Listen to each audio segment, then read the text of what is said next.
खुदा का बंदा है, इसकी इज्जत रख ले, खुदा तेरी इज्जत रख लेगा। भाई मुबारक हो। किस बात की? पहले गले मिल। अच्छा भाई, मुसलमानों ने कोरोना का इलाज ढूंढ लिया। क्या? 5 वक्त की नमाज। क्या ऊंची शान है अल्लाह अल्लाह। भाई कल पता है मेरे साथ क्या हुआ? नहीं, क्या हुआ? मेरा एक्सीडेंट हो गया था कल। इन गाड़ी पूरी लॉस हो गई, लेकिन तेरा भाई बच गया। और पता है कल मेरे साथ क्या हुआ? क्या हुआ? कल मैं गया था सोने से पहले मैंने मेरी माँ का पैर दबा दिया। कल मैं गया था सोने से पहले मैंने मेरी माँ का पैर दबा दिया, और सपने में मौत आई थी मुझे लेने मेरे दरवाजे पर।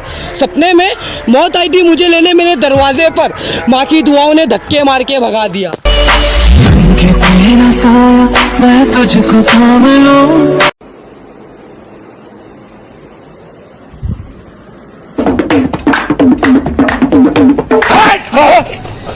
इतना याद आया दिल वो सो न सके।